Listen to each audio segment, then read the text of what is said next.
Hello. Hi. Just as I'm checking the messages and going like this, yes. Hello everybody. You're very, very welcome to This Is Knit in Dublin. I'm Lisa and this is Jackie. Hi. We should do our names so you know. Oh, where's my... just as my mouse decides not to work. Right, well, we won't worry about that just for the moment. Technology. Like this. We're delighted to have you joining us for the episode 4 officially, although it feels, and it is true, we've been doing this for much longer, but the official podcast episode 4.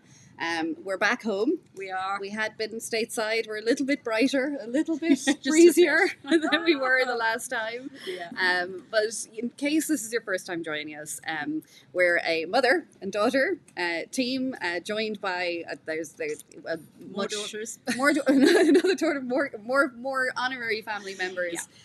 As part of the wider This Is Knit crew.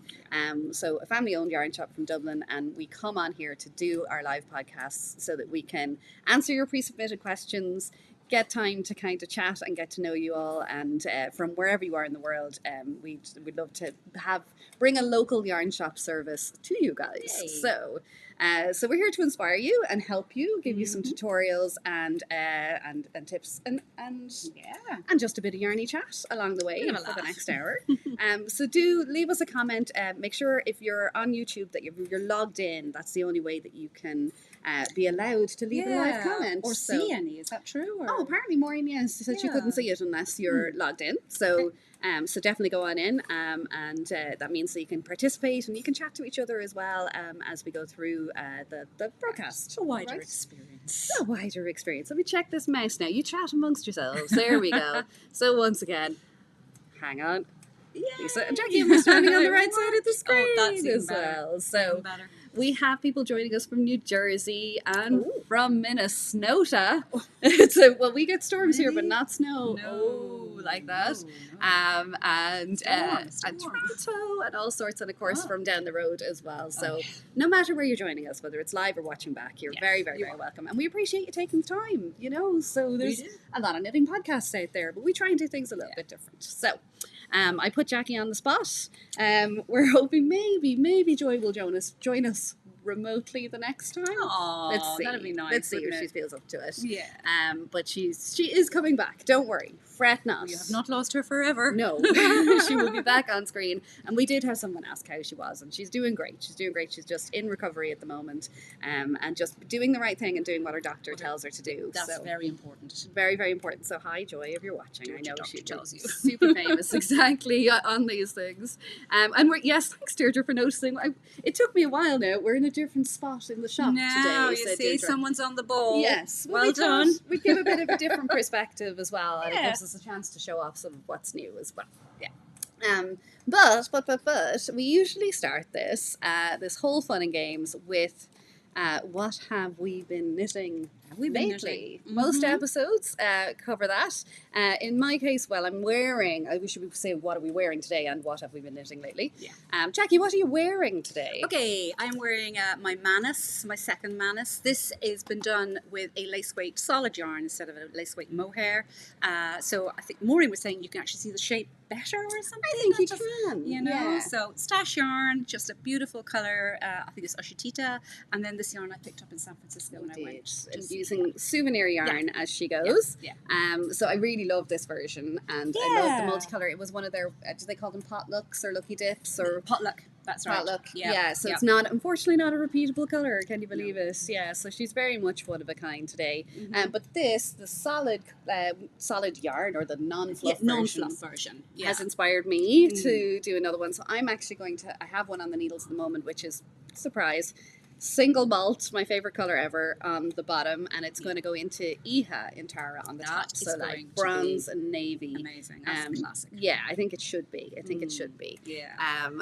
So you? What are you and wearing? now, so what I'm wearing today is the very recently restocked Autumn in Istanbul shawl. So we have some beautiful kits. Sorry, my tag is tucked in here, but it is an absolutely stunning celebration of techniques. You've got lace, you've got short rows, you have gradual fading yarns. Why have I lost that? Yeah.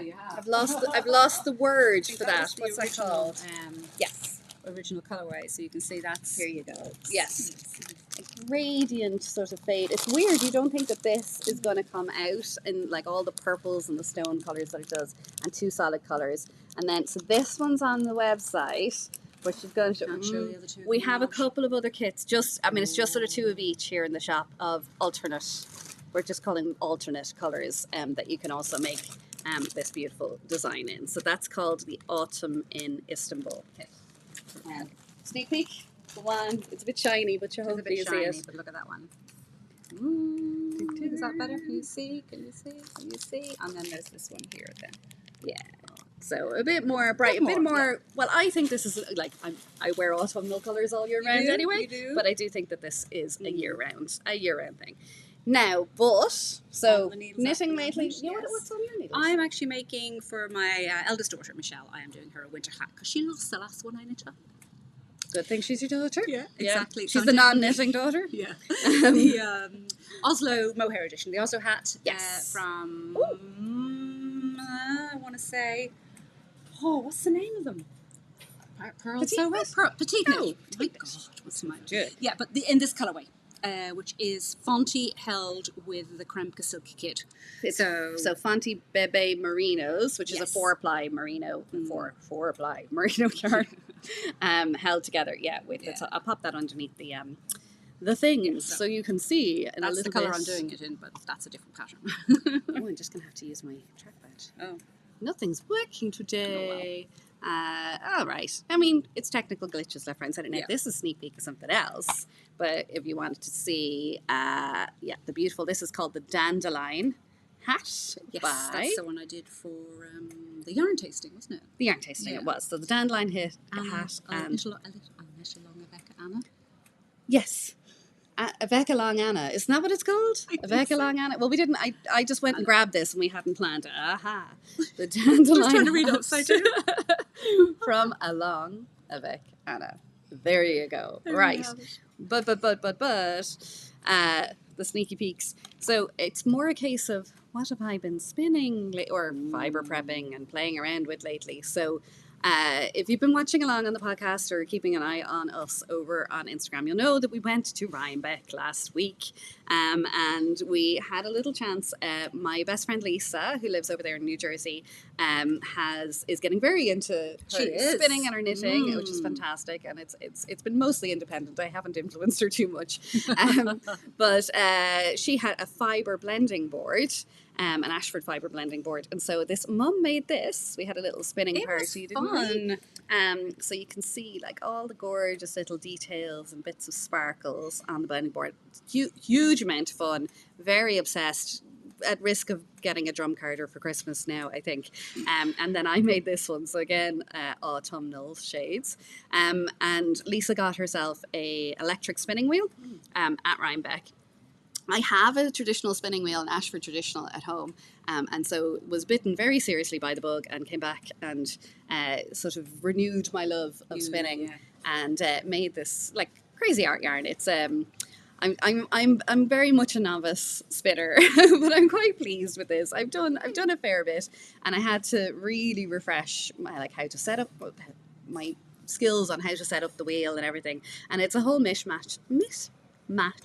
Blah, blah, blah. What is it, Mum? A mismatch. Mishmash of things. But with, I mean, the bit of sparkly stellina in there, I am such a magpie.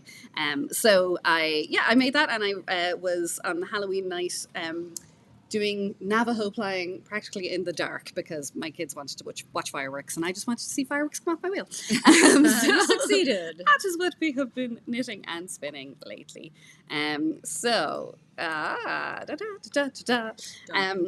We do love, sorry, I'm going to see now about questions because it is always lovely to see you guys coming along and joining us. And we do really value the participation, although Mum can't quite see it because it's quite small on the screen.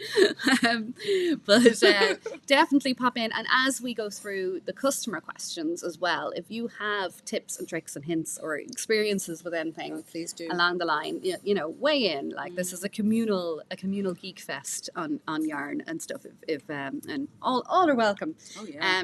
So we've done what we're spinning lately. We can save a few of the what's new for later on, I think. We can't forget the other shawl kits that are back in stock, but we can, I think, go to the next segment. Oh, and stay tuned as well, because we have the second part in the tutorial series on how to sew up your knits as well. So basically, stay tuned and we'll get you sorted with that too. But for now, Ask This Is Knit. Ask away. Ask This Is Knit. So a lot of you did. We've plenty of questions. We might not get to them all today, but we will do our very best within the hour allotted. So hopefully you'll be able to see this next one. It's kind of detailed. It says, "Hello, ladies. This is from Crafty B83. Hi. I'd love to have some pattern recommendations for knitting an Aran sweater in the round for your husband.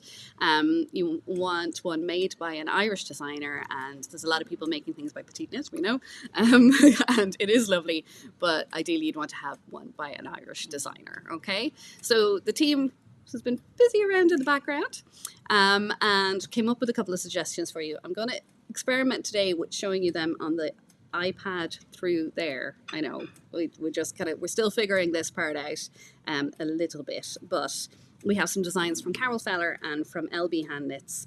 They are two great designers, brilliant designers that we totally love, and that you'll get a really good pattern from. So numero uno is Hathaway by Carol Feller. Now, modelled obviously here by it's a unisex design, but it is a unisex design, exactly. So I could see but I love a shawl collar on a man. I do.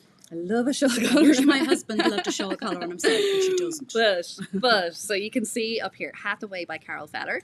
But don't forget that what we will link in the description for the YouTube video below, we will have a whole Ravelry bundle of all of the patterns that are featured as our suggestions throughout the podcast. So that is number one.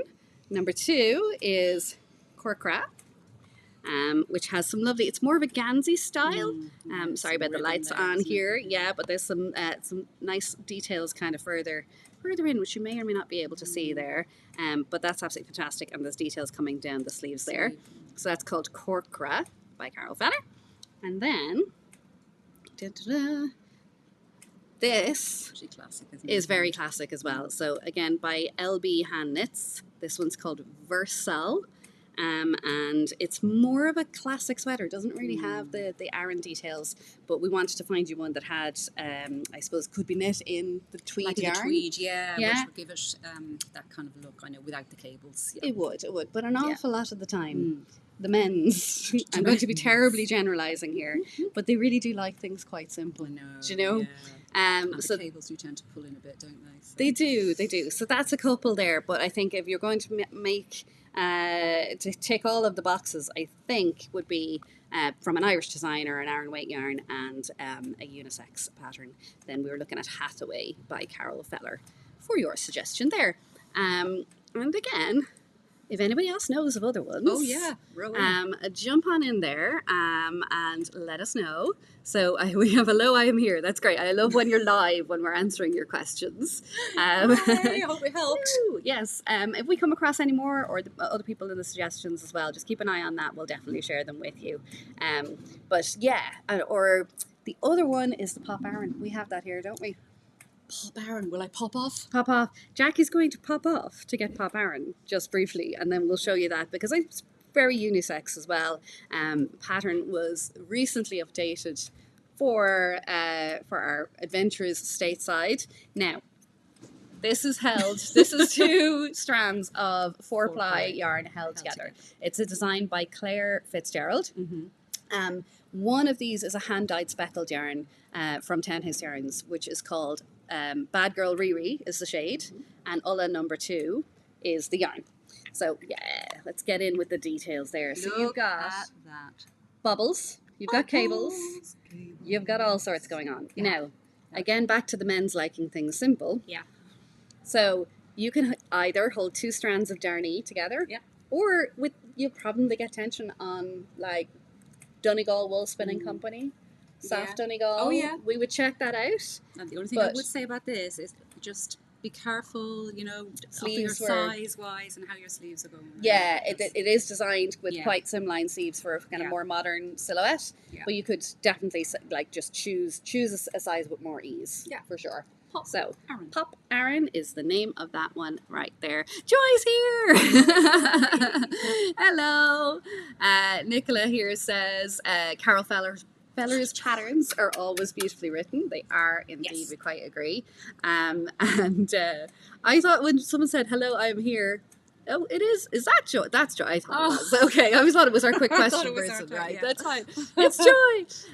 So I'm delighted to see everybody saying hello there. So yay. You can jump in if people don't want to hear from us. They want to hear from Joy, right? For sure. Ready, but no working. No. Okay, she's doing really good. There we go.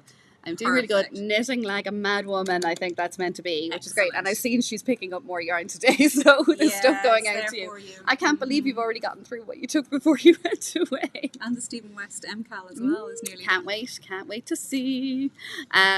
All right, let's move on. Next question. Okay. So thank you. Hopefully that did the job for the Aran sweater. I can't believe we've got to feature Pop Aran there, but we'll make sure it gets added in to the whole list. Now, of course, Christmas is coming.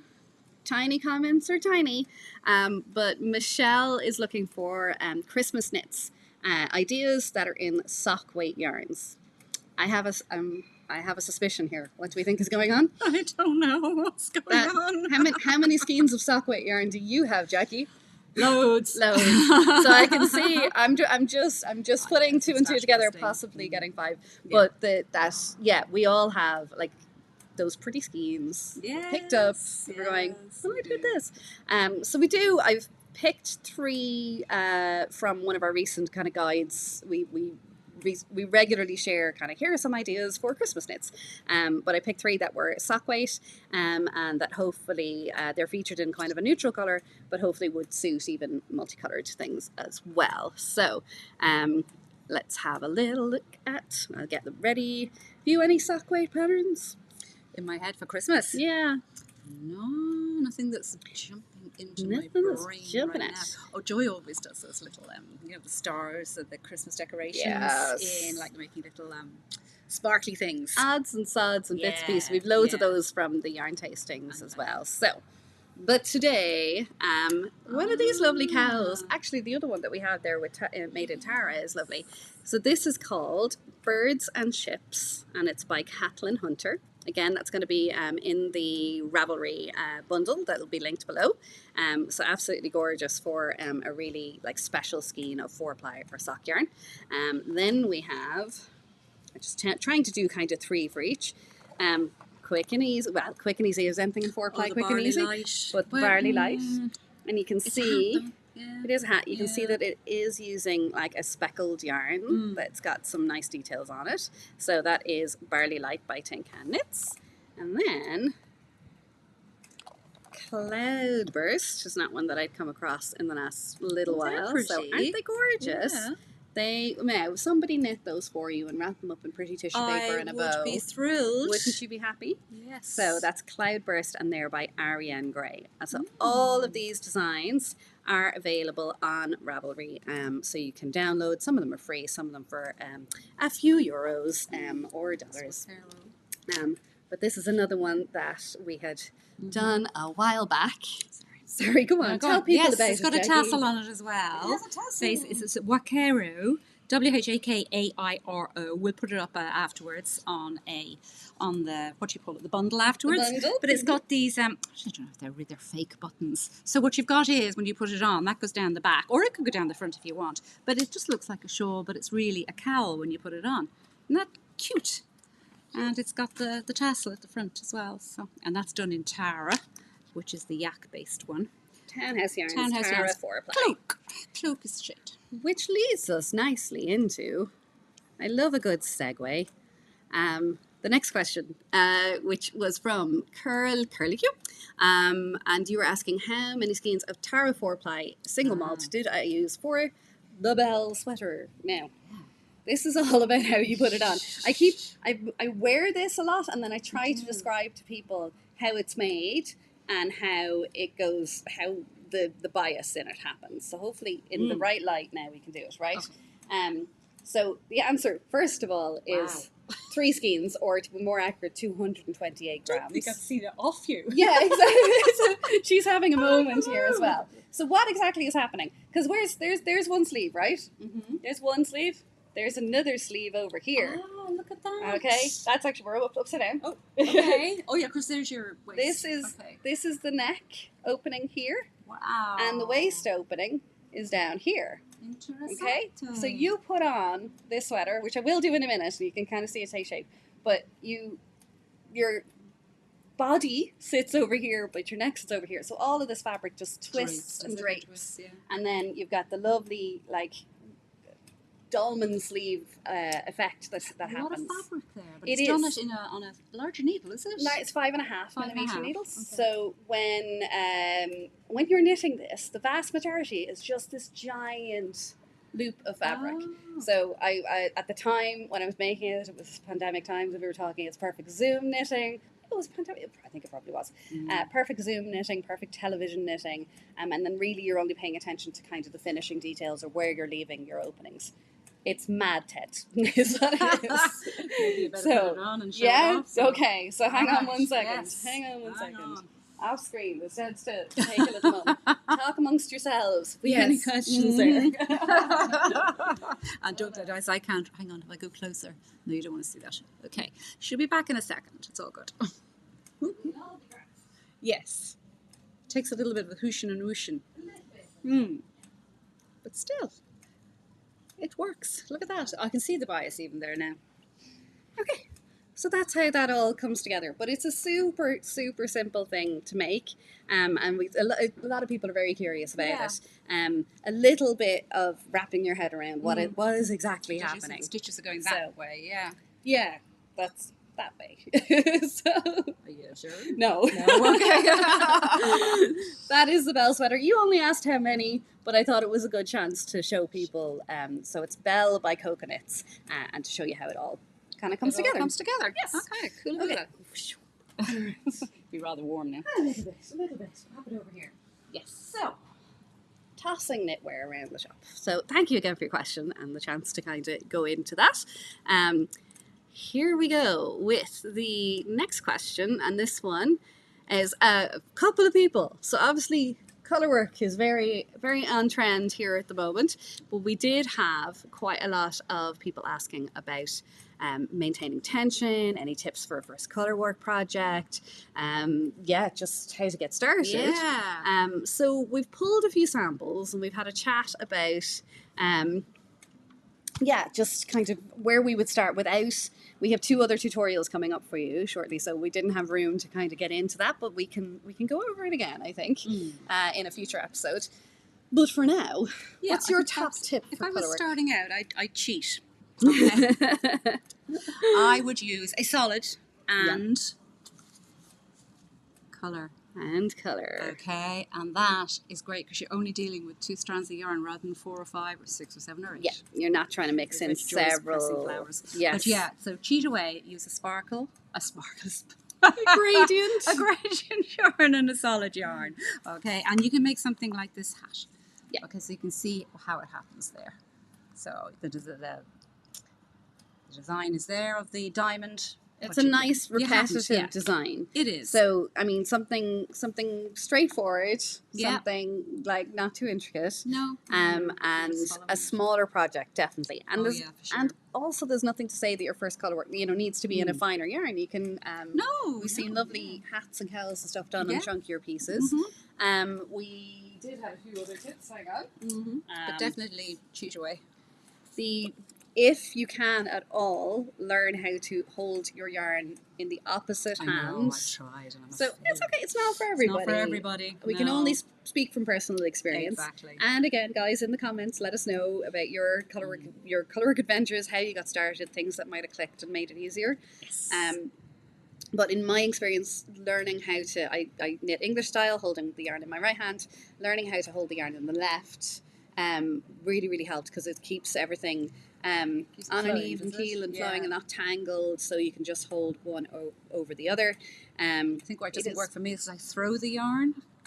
Yeah. So I'm actually pulling it, so it's not in my fingers, or so my tension is not there. It's just how I pull the yarn around. Yeah, So but you trying make to do beautiful that- color work. It's not It's- this is your hat, Yeah. right? So, hang on, we'll do the knitter thing. Look at the inside. Oh yeah. Look at those beautiful even floats. There you go. Everybody looks at the inside. And actually, speaking of the inside, there is also a tip where if you find that you just can't keep your floats loose, because that's kind of the thing. As a tight knitter or a recovering tight knitter, I found that very difficult at the start of you've been counselled, like, just knit loosely, just knit relax, just spread out those floats. Well, that is a top tip to do that. Give more room to your work, and that, when you block at the end, things will tend to settle in. Most people run into problems with pulled, overly tight puckers, and you get like an unevenness in your fabric then. So too loose can be dealt with afterwards. You can kind of crochet or take up tension, or use your tail ends Too tight to take some slack out. But yeah, too tight is kind of no good. No good. Just rip it out.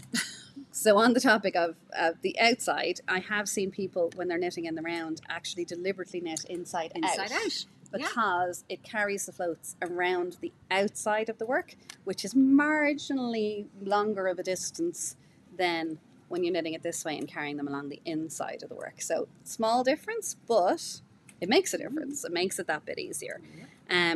So yes, so two and one, one in each hand, not two and one, or two, whichever way you want to work it there.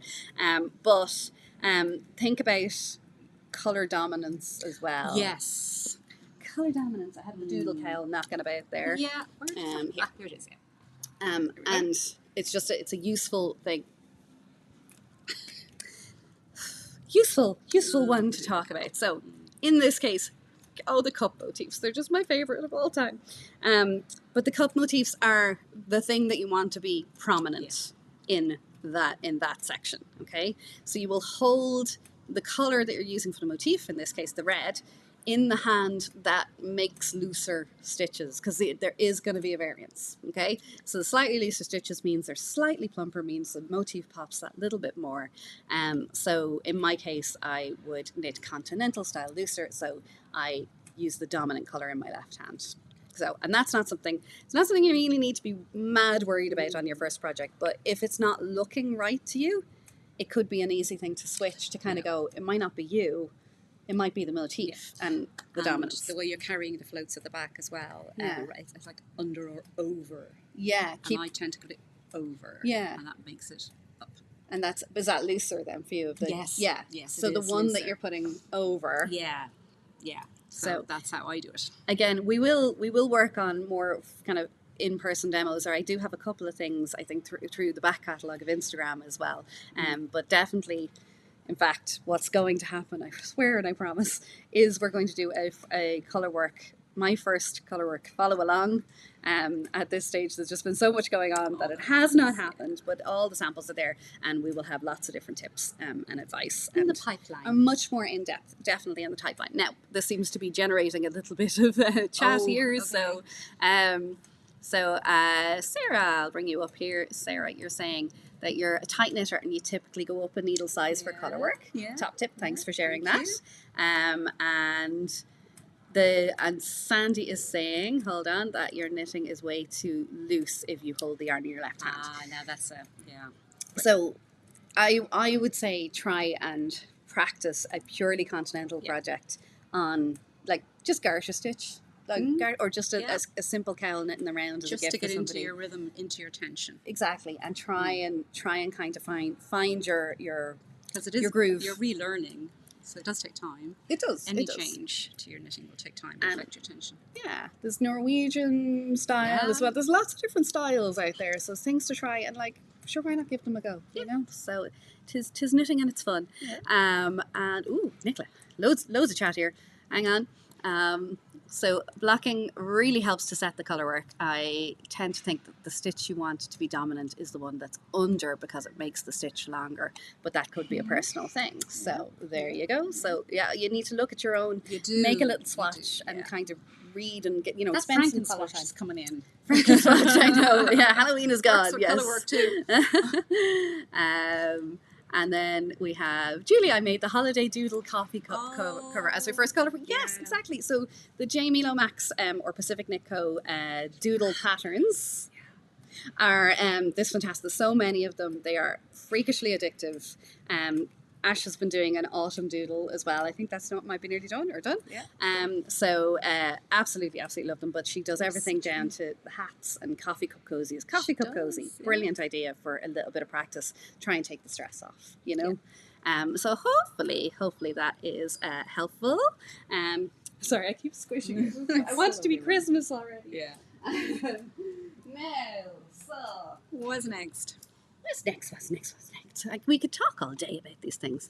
Oh yeah. Do you want to say about why we're excited about baby knit patterns? No. Yeah, go on. It's so exciting. We, as a family, are expecting 2 new babas. Two. Not 1, 2. Next year, my eldest daughter, Michelle, and she's given us permission to share this. We have, yes, no. Yeah, Well, twins are coming. there's going to be a lot of knitting happening. Yes. Even more knitting than normally. So it's such brilliant news. So we're all is. very excited for the baby knits here. So this is tying in with LiveMaid's best baby patterns to knit when pregnant. If that's you, congratulations. If it's not, I'm reading it wrong, but otherwise, congratulations. So we were delighted. Yeah, we were only talking about it's kind of time where we can cast on and coming up with some ideas. So what are you going to make? Oh, it has to be a blanket and hats. Yes. Lots and lots of hats. Baby hats. Yeah. Try and think about the things that are going to get longevity. I mean, you can't beat the cutest little baby cardigans, the little jackets and little things like that. The little, what was the one I did for you? Not the purple. But that's a good one too. Oh, the baby purpurium. I can never pronounce it. One of those. Someone will have it in the comments there. But yeah, the little things, obviously with the button access. For sure. But we did come up with a couple of different ones. But we said blankets because they're definitely just going to get the most use. Absolutely the most use. And even little toys. I don't think I chose some toys actually today, but let us have a look at what's in our selection here now. So baby knits, 5 patterns. We went a bit mad. It had to happen. Oh, this blanket. It's lovely. It's lovely, isn't it? So, okay. So blanket option. So many times. Number 1. Yeah. There's a few different versions. I don't think I could find the one on Ravelry today that you had done. Do you remember the designer or anything like that? But leave it with my brain. Okay. So pretty little chevron blankets like this are absolutely doty. Matching nursery colours, all that sort of stuff. Yeah. So this particular one is Baby Blanket Daniela by Le Petit Mouton, again available on Ravelry as an idea, and this one. Just look at that hat. It is the dotiest and the cutest and the funnest thing to make. It is the garter ear flap hat by Pearl. So it does go up to adult sizes as well if you really like. If you're interested. But a little trio of those even in different sizes. And trio? A quadruple. Good Lord. I was still thinking about one baby. I'm only getting used to the 2 idea. So yes, but a multicolored selection of those would be absolutely fab. Then we have. But that's the wheelie, isn't it? This is not, but it's the same sort of idea. So the Seaside set by Petite Knit obviously has the little button details for opening up, a little nautical stripe as well. It's absolutely gorgeous. And then 2 more to go. Do you remember? I remember doing that. Yeah. The little I-cord twist turnout is absolutely fantastic. The top knot, that's what I'm trying to say. But that is the Berry Baby hat by Michaela Sabatier, or Michelle Sabatier, I think. And the very last one, Kamen by Tyga Hillard. Actually, that design as well. Does she do the Norwegian fur as well? Yeah. So, she does, doesn't she? She did Norwegian fur? Yeah, sorry. I think that was some of the pepper pot saying goodbye to us there. But totally doty. I love the little double-breasted detail as well. So isn't that nice? Does the cable go into the It arm as well? Oh is, my gosh. yeah, cable detailing coming down. Hang on. So you can see cabling all the way down the edge and under the arm. Nice. Very sweet. I do very, like very that. sweet. So that is a few ideas for us. I'm sure you're going to be seeing a lot more baby knits cropping up now for a little while. Absolutely. In, Sorry about that. In double advance. colours. We're trying to figure out what you make one in one colour and I'll make one in another colour, and we'll get Jenny in the mix as well. So exactly. So let's see. Great news. They say all congratulations to Michelle as well. Yeah. So, We'll pass them on. absolutely, she's thrilled. And my own kids' reactions there on Sunday when they were told it was really lovely. Yeah, it was nice. Little baby cousins. So this is definitely one for the community. Please help. The next question we have is about tight I-cord. Oh yeah. Okay. Yeah. So again, it's a little small, so just give it a read. Could you please talk about tight I-cord edging and how to prevent this? Mine is always tight on the right-hand side of my work, but not on the left. Many thanks. So in this case, we were having a chat and kind of thinking, why would that be? It sounds like the I-cord is a slip stitch edge. Yes. That you're working at the same time as you're working up a shawl or a blanket. I'd need a bit more detail on that, but our best guess is that perhaps on one side you're slipping the stitches a different way and twisting them. Yeah, if you don't slip them purlways. Yes. You're supposed to slip them purlways unless the designer tells you to do otherwise, or you're not. Yes. Yeah. So in any given pattern, if it says slip stitch, slip the next stitches or the next 2 or 3 stitches, it's always purlwise unless they specify knitwise. So, but I think this one is sort of, have you experienced it? Have you come across it before? Anybody else know why it might be? Yeah. But definitely open. And is it still looking right, even if it's tight? It looks like the I-cord. It's not like the other way around. The same when it's blocked out. Yeah. So maybe if you give us a little bit more information, that'd be great. Absolutely, but certainly. Anybody got any ideas? There might be something in the mix here that we're just missing. There's something is going astray for sure, and we think it could be the direction that you're slipping stitches. So let us know if that's the plan, or that's the trick. So I'm going to let Jackie answer this one. What are the best ways to make yarn softer without felting it in the case of non-superwash yarns? Okay, making it softer. Okay, as in the finished fabric. Well, after, when you do wash it afterwards or block it afterwards, or you can use soak, which is a conditioning treatment, if you like. You've heard of us talk about soak before, so that can have an effect. But to make it softer, the finished fabric can make it softer. You can use a slightly bigger needle size just so that your fabric isn't as firm. That's a good point. Yeah, absolutely. So that would be one thing I would say. Because if the yarn is soft, if it's not soft enough, is this I can't read it, sorry. Sorry, yeah, well, they're working with a non-superwash yarn, so I think it probably might be yarn. Like a fleecy, maybe like woolen spun, maybe a little bit more scratchy. Okay. So it's... Well, you could run, if it's not going to affect the pattern too much, you could run a fluff through it. Yeah. We were talking about that I was going to do that with the Eru. Because a lady had come in and she'd done a sweater in the Eru, but she had run a very, very fine lace weight mohair along with it. Yeah. Totally changed the feel lace weight alpaca. Of the finished item. Yeah. So you could do that as long as it's not going to affect the tension too much. Yeah, absolutely. Bigger or smaller, bigger. So but you can. I have heard of people actually using like hair conditioner as well. Sometimes in their your own hair conditioner. Yes. Yeah. Sometimes in their soaking water. But you're worried, I think you're saying you're worried about felting, but the key thing is in order for something to felt, it needs heat and agitation. And heat, water and agitation. Water and agitation. So if you remove any one of those things, it shouldn't. No, it shouldn't. They're your kind of risk factors. So, water that's not too hot. Yeah. Let things soak. Don't like wring or stretch it while you're washing it. Or anything like that. Yes. And then just dry flat. Don't hang it over a washing line or on a hanger or anything like that. So just pin it out to a mat and just let it dry naturally. Absolutely. So I'm just going to see if there are some comments here. It might... Hang on now 1 second. Oh yeah, so Julie says that her I cord, just going back to that, it looks perfectly normal, but it's just tight. So that's interesting. And you could try. We're thinking about some stitches, but we're just gonna. I mean, there's a few. There's a collective here. So if anybody can think about another reason why that might be happening, do send us a photograph if you can through Instagram or an email. Then we have a look. I mean, it might slow you down, but on that side, you could just have a slightly bigger needle on hand, just to slip the stitches with a bigger needle. Yeah, they're going to be.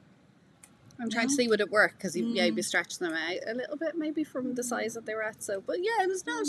Could just work it on like a little set of DPNs, just those edge ones. Yeah, good idea. Good idea.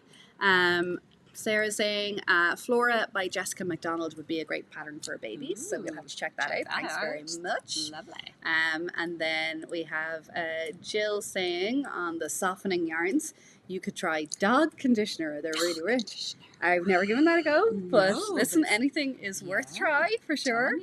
And let's have a look at this. I think this is on the I cord. Oh, dearie me. If everything has been done correctly, it could be that the right hand side is the. Oh no, hang on. And the tension is tighter.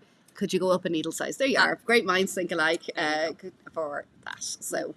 Good thinking, and thank you everybody for weighing in on that.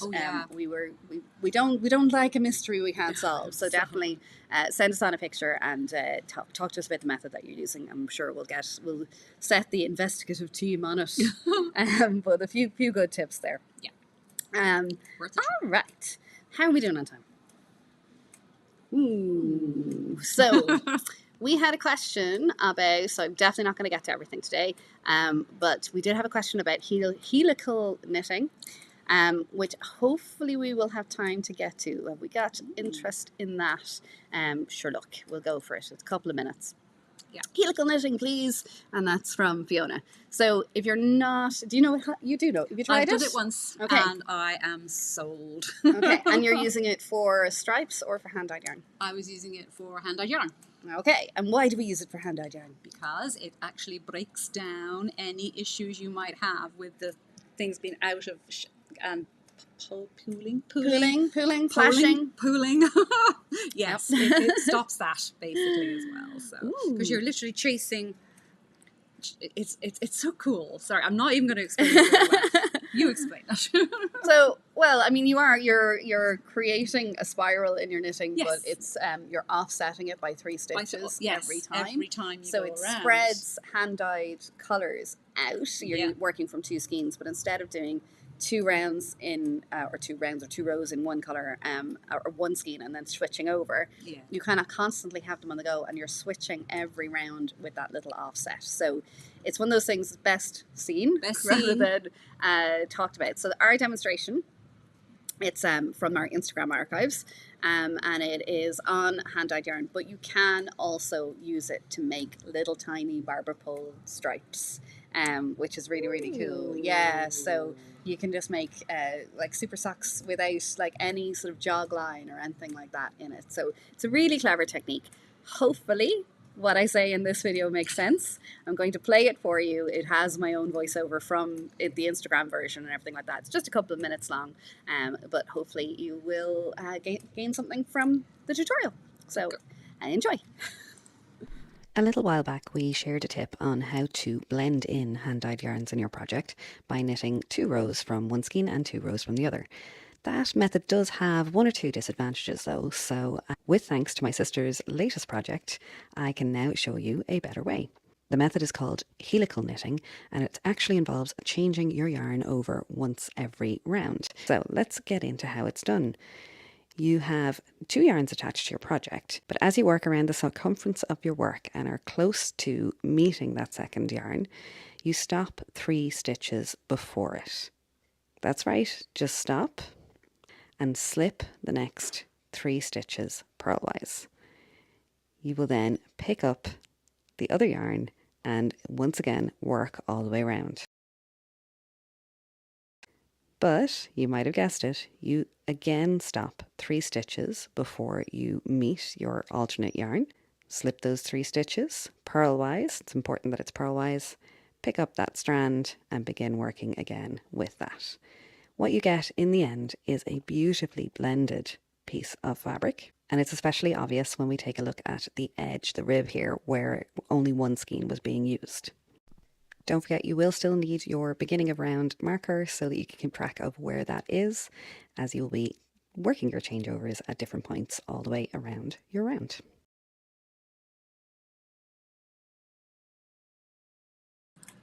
There we go. So, seeing is believing. I like that we have an archive. This is very handy. It's excellent. So we have a couple of people who've been trying this already. Oh, so Robbie says, I'm using the helical method now, using Jenny's yarn in Fox for knitting a shawl. So that's fantastic. Glad it's helping you out there. And Nicola says, I've used it to make socks on a jumper. And brilliant. So Brilliant. the first time I came across tutorials for this, I was like, what? And just kind of sort of scurried away and parked it in a corner and didn't give it a go. The brain. Yeah, and then Jen came to me and she had already started using it. And she was like, have you tried this? If you want to give it a go. And I was like, tutorial, go. And they just took it off. Give me your sample now. Let us share it with the world. So it works super well. And actually Nicola said it works really well for a fade as well. So we're getting things all nicely blended in. I like it. I like so many options. So that's tutorial number 1. We do have our sewing up tutorial as well coming up, which I have to talk you through. So I think we should cover, we have a couple of sweaters and things of sort of what's back in stock and what's new. So Jackie, This one here? save my voice. Okay. So, how about this beautiful personage here? Kirsty, I think is the name. Kerti. Kerti. Kerti by, let me see. Orlane Suche, I think S-U-C-H. S-U-C-C-H-E. Sorry, these are my old glasses if you saw last week. And we won't go there. So yes, this is knit with Alvor, which is, thank you, Lisa. Is that one there, which is a linen and, is it linen mix? Linen and wool mix, Linen and wool mix from Rosaria's 4. It's a fingering weight. And then we have used some, there we are. This side. Beg your pardon. What do they call it? It's spiral grain from Earth Yarns. By Earth Yarns and this is another cheat, you see, doing the colour work. Using that one. Gently fades through the yoke. Because there's some pinks and blues and yellows in that one. Stone colours and things like that. But it's a beautiful colour work. Absolutely gorgeous, isn't it? Jumper. Yeah, it's really, really nice. This time of year, I just love a yoke, a colour work yoke. Are you going to put it on? Sure, why not? Why not, indeed. And the Alvor is beautiful. I haven't knit with it yet, but even the feel of it's lovely, isn't it? Yeah, a lot of people are really liking it, and I think just that little bit of lightness from the linen as well. But it's big shout out and thank you to Patricia, our sample knitter, who made one of our wonderful sample knitters who made this gorgeous design. But yeah, we wanted to, because there's so much interest in colour work as well. We wanted to share. And we have. I think you picked out another colour combo, had you? Not yet. No, we'll come up with some colour combinations, and we'll get some kits up online as well for this as well. So it is absolutely super. And the cuffs are done. Just the cuffs are done in the spin cycle. It's just done in the spiral grain on the edges as well, just to bring a little bit more of that detail in. So this is the question that I had, right? So this is from Botticelli saying, for the helical knitting, what happens to those 3 stitches that you keep slipping? And this is the mind melt, because you look at it and you think, but it's the same 3. It's not. That 3 is getting shifted back and back and back each time. Do the back and back and back thing again? Back and back. So those 3, they're not lining up. No. The helical is the spiral. It comes back around. So your tension, your whole garment is not impacted, and the tension is just that spread out. Every slip stitch is knit in the next round.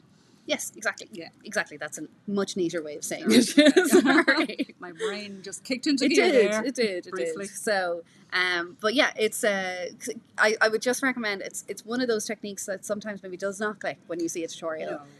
But knit along with it, get some spare yarn, try something out, and even don't do it with a hand dye. Just get like 2 different colors, because then you it'll be much clearer visually to see what's happening and how it all takes shape. For sure. Yeah. So give that an all whirl. And then we wanted to share that the colour block kits are back in stock. Colour block kits are back in stock. Oh yeah. I finally, I know I was showing this, but I finally finished the shop Isn't it sample of fabulous? colour And block. it's big. Huge. It's gorgeous. Really nice. They are back up online. These Yeah. lovely rainbow mini sets. Yeah. Where they are.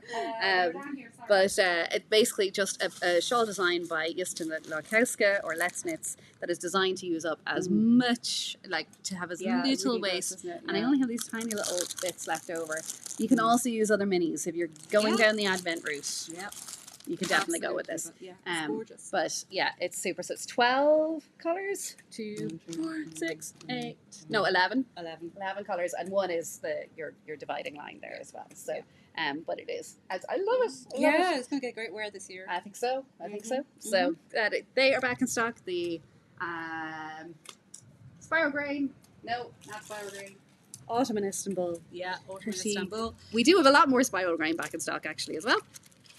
You might have seen these guys from our podcast last week. We had them over at the event that shall not be named, and so they are in stock. There are Celtic stitch markers in our signature colours and our fantastic backwards Ireland here though. Isn't Yeah, it? Right hold on, I'll put it under. Well done, Lisa OC. Well done. Yeah, look at that. So it's all of your regular most used needle sizes here in our Ireland needle gauge with the end. Like I just love that. That's so clever. The visual on that was just really, really cool. So they are up on the website right now too. Celtic stitch markers will work up to like easily 8mm needles and stuff for those there. And then talking about, we're very into the linen blends lately, aren't we? Well, I put this on. Yeah, go on. So, Right, so there's all sorts of wardrobe changes happening today. But this is a gorgeous yarn from Lana Ventley over in Italy. It's called Astiva, and it is 70% Abruzze wool and 30% unbleached French linen. And again, Justin Larkowska, obviously a favourite designer around here, created a beautiful design that Jackie, I'm going to keep talking until she has it worn beautifully. In the meantime, I will answer some questions. What price is the rainbow kit, please? I have it there. $84.95. $84.95 for the rainbow kit. And now the right way round is coming. The Tandy sweater. Tandy. Totally gorgeous. Totally It's beautiful. Yes, Yeah. I'm all about the dolman sleeves now. Yeah. So yeah, Oh, it's really meant to nice. be beautifully oversized and and cozy, and it is on a very, very much short-term loan from Poland for us because it's one of Justina's very favourite ones. And Yeah, we she have loves to it, give it back doesn't to her for Christmas. Oh, So right, we will do so. if you That's want to come grand. in and carefully try it on as well, you can do that in the next little while if you're local. So just before we get into the last tutorial, I just wanted to let you know, as I said, that all of the patterns, we'll add even anything new that we've started talking about during the course of the podcast, because we do tend to go off on little tangents, but they are all featured in the bundle over on Ravelry, so you can find anything after watching. Back in a couple of weeks ago now, we were asked how about no, we're done now.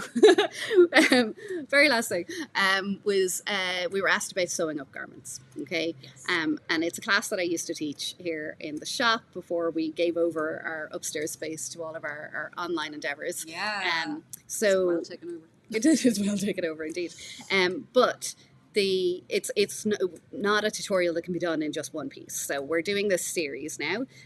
Go back to episode 2 if you want to have the guideline on mattress stitch, which is where you're usually in a garment where you're sewing up your side seams if you're not knitting it around. But today's segment is on joining shoulder seams or cast off edges. So there's a different type of stitch that you will use for each part of your jumper. So or sweater, we call it jumper. Yes, right? in order to get a flash seam. A flat seam one that's not necessarily like bulkless, No, as we're saying, but yeah. but from the public side, from the viewable side, is neat and tidy, and just does the trick and does justice to your work. To the work, Yeah. exactly. So take your Put a time lot with of sewing time up. in, yeah. Give it like one seam a night, that sort of thing is what we were saying. Yeah. So it's and try and use basically don't just backstitch everything. That's what I did when I started. Oh knitting as God, well, me right? too. And I was wondering, because I learned to sew in school rather than knit, and basically I just thought that was the way you treated it. But your fabric is sewn fabric is very different from a knit fabric. Exactly. Yeah. And you can't just treat it like that. So. Completely. So so in the interim, we've got mattress stitch. What we're showing you today is fake grafting, and I will stop talking without any reference, and I'm going to pull up the video so you can see what I mean. So give me 2 seconds. I have to do tutorial time. Love those pop-ups. Oh, they're so much fun. But here's your guideline for your shoulder stitches now. Okay, so I'm illustrating here is that last week we talked about how to sew up side seams, and today we're talking about how to join the very tops, so your cast off edges together. And when it's one cast off edge being joined to another cast off edge, because next time is sleeves and things. We'll get into that. So fake grafting involves basically working, it's quite similar to mattress stitch in the way that you're working from the outside, the public side of the work. And I'm showing here is that I'm trying to catch the 2 stitches that point as an arrow, or the 2 legs of the stitch that point as an arrow towards the seam. And that's true on both sides. So you go under, find the one closest to your edge that you can, where you catch the 2 legs of the stitch that points that comes together in the point just as close to your seam as possible. You go back in where your yarn last came out on the other side, exactly the same as with mattress stitch, and again come up kind of those 2 strands further, but just keeping an eye that you're going in through those 2 strands that point towards each other. There you go. That's my little thing. The tip of the triangle. The tip of the triangle. Thank you. You're very good with your words today. So we do it, and I tend to work it at a looser tension as I go, so you can see what's happening a little bit easier. Together, Then you adjust your tension to try and match. Again, I'm working with a contrast yarn here, so you can see more what's going on. But you're trying to match the sort of size and plumpness of the stitches around that are adjacent to your fake grafting line there. So I took a look at it and I went, okay, I'm using maybe the yarn is slightly thinner, but I wasn't happy with the size and shape, so you can go back and adjust. That's no bother, do that very fast in real time. And basically, you can imagine, and sorry, it can happen the other way, that if you do it too tight, it's the same thing. Yeah, the pucker that you can kind of then ease in a little bit from either side. So I took a little bit of the excess from below and from above to kind of unpucker those pieces. So I just want to show that's possible, that it's not the end of the world, if you happen to pull things a little bit too tight. So take your time with it, but when you do it, if you can imagine that this was done in the exact same colour as the project, that it does look as though your knitting just continues over the top of your shoulder. So, and I want to show again that it's not without bulk. There are 2 cast off edges on the underneath there, but from the point of view of somebody looking at you wearing your sweater, it doesn't look like you have a seam there at all, generally. It's good. So, quite like this technique, married with mattress stitch, married with next week's one, you should have really, really neatly sewn up pieces. There you go. Any questions on that, let us know. But this is the piece. There's the piece. The piece right here. Possibly because I've eased out a little bit on the other ones, but it takes a little bit of time and effort, but it well worth it. I have kind of, as people learn a little bit more about finishing techniques, a lot of people think about or come across grafting, and sort of go, well, if you're going to do all that like fake grafting, why would you not just graft your shoulder stitches together? Why wouldn't you? Why wouldn't you?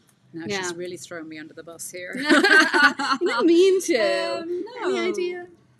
Well, because it's meeting it tip to tip. Yeah, so you could leave your stitches without casting them off, and then do a graft at your shoulders. But like for something that's hanging with a lot of weight from your shoulder, it's a good idea to have that structure there. So something that gives your garment like a hanging point, let's say, rather than kind of depending on the. I mean, if it's very light, lacy, no bother. That's different. If it's a baby knit, like absolutely go with the grafting, because it's just so nice to not have anything rubbing or whatever. Yes, this is fake grafting for that. Question is, will you be doing a demo for joining a raglan shoulder seam? So in the case of a raglan, that is stitches that are meeting each other sideways. So you have the end of your row and the end of your row. So you would use mattress stitch for that. So what you need to do is kind of look at the alignment of the pieces that you're working on, okay? So sort of side by side like that is mattress stitch, cast up top to top, fake grafting, and then giving away a little bit. What's the one you use where you're doing mattress stitch on one side and fake grafting on the other? That's like set-in sleeves. So set-in sleeves. What you end up doing is a combination of the two of them. I should have my pieces apart. But essentially, you've got like your rows of knitting going side to side like this, are mattress stitch. The tops of your columns of stitches there is the fake grafting. But if you're doing rows to tops, it's the combination. So we will do a flow chart. I think a flow chart is good. Sounds good. Who doesn't love a flow chart? 100%. So we did actually, speaking of flow chart, there was a question about gauge and swatching. We've covered that several times here. So what I would say is, if we have a complete guide to gauge with a video tutorial, a breakdown, and a flow chart on how to swatch properly and how to make sure that you're getting the right needle size, with that sort of if this, then that, if this, then that. So sign up for the newsletter. If you've already signed up for the newsletter, drop us a message and we'll get you that link so that you have it. It's really very handy just to kind of demystify the whole process too. For sure. And Ankalaise is on the next flowchart. She's great at the elf flowcharts. We love that. So absolutely love a flowchart. So that is us at just about the hour mark, I think. Deirdre's going to go back to the previous episode and have a look. It's an absolute... It's been a pleasure. Thanks for joining me again. It certainly has. You're very welcome. She's great. Thanks for the fashion shows and stuff like that. No problem. And this is the gauge chart in the sweater follow along. Exactly, yeah. So we've made that available more generally because we get questions all the time about what to do with it. And years into knitting, sometimes you measure it and you go, do I have to go up a needle size or down a needle size? I know. I still all the have second to guessing. think. Yeah. So I will confess that we refer to it ourselves too. But thank you so much for joining us. Leave us your questions, leave us your suggestions for tutorials as well, for flowcharts or anything else like that. And you can check out the links below for any of the products that we refer to, any of the patterns that we were talking about. I don't want to take it off. Yoke sweater. But it's been absolutely brilliant chatting to you all. And we'll be back again in 2 weeks for episode number 5. Okay, thanks so much. See you guys Bye. then. Thank you.